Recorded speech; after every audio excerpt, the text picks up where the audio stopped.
And there is no, I mean, we don't have any budget, there is no money involved. Everybody is working in their free time, and we are communicating through a e-group, internet, email. This is the cheapest way. And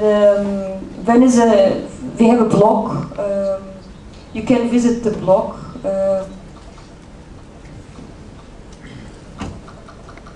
Here you will see a lot of information.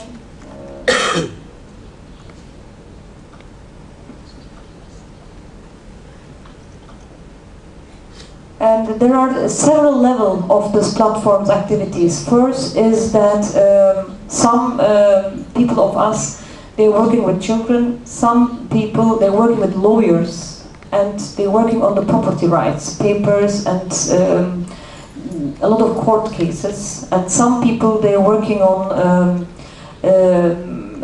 some relation with UNESCO, COHRE. COHRE, you might know, is a UN eviction department, and some other international civil initiation organization to make them aware what is going on. And some people, they write, they're writing in the newspapers. We have a media activist that we can able to intervene newspapers. We were always in the leftist newspapers, and we wanted to be in the mainstream newspapers. And last year we were in the 2 big newspapers. That means it's a big power to intervene in the media, in the newspapers, because we made aware of the citizens of Istanbul and Turkey what is going on in the district. It's not only a simple eviction of gypsy neighborhoods. We try to explain them. This is a big project by the municipality, that the municipality wants to evict a lot of neighborhoods like that. And this is against human rights, and there should be another way around to do it. And for example, the Prime Minister, Mr. Erdogan, he was in one of his press conference, he was telling about Sulukule platform and the people in a very bad way. And in that day we wrote, we replied to him. We wrote to him, and in the other day in the morning it was in the newspaper. We were able to intervene and reply to the minister from the newspaper. So this is a really big power. It works sometimes, but sometimes not. But it's an interesting tool to use it.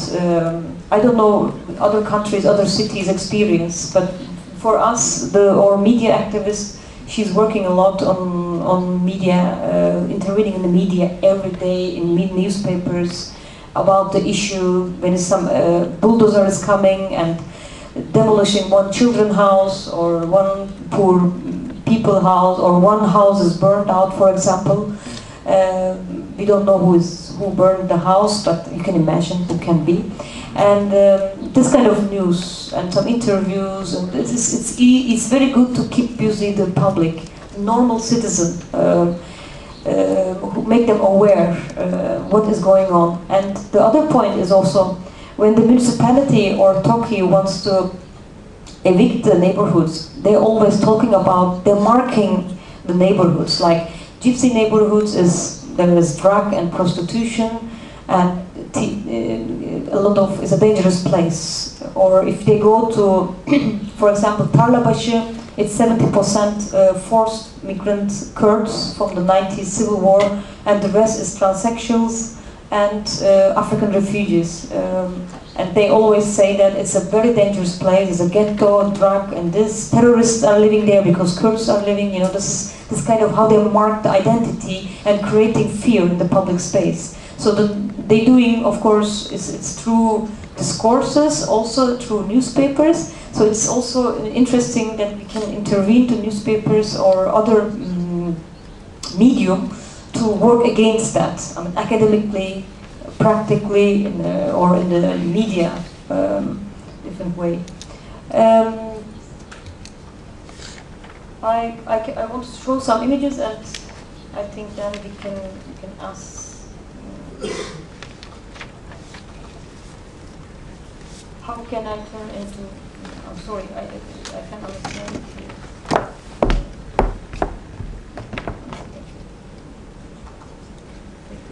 This is one meeting we did.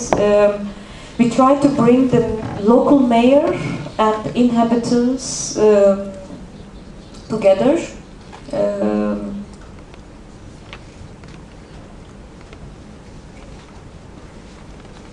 This is Asım Amca. He is the kind of leader of the Gypsy community. And there were also the preservation board. There is a preservation board by academic people or by professional. The municipality get consultancy from the preservation board if this neighborhood should be transformed or not. But the board, we think that it works like a justification tool. They justify the decisions by claiming that yes, this neighborhood needs urban renewal. It's an old neighborhood. It has a heritage of historical heritage. It has to be renewed. This is I'm simplifying, but this is kind of decision that allows to apply 5366. So it's a very interesting relation. There's a municipality, there is a construction firm, there is a board, preservation board. So there's a lot of actors functioning well. I mean, this was the meeting that inhabitants was blaming and also trying to negotiate. The municipality, mayor and preservation board we invited. We tried to bring all people together, and we had the media also there inviting.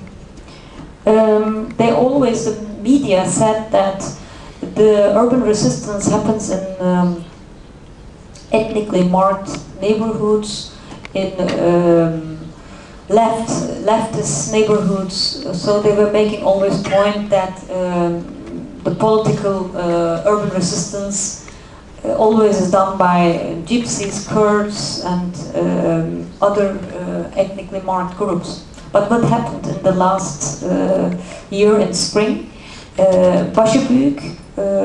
Başıbüyük is a district. Sorry for translators. This is the name of the district.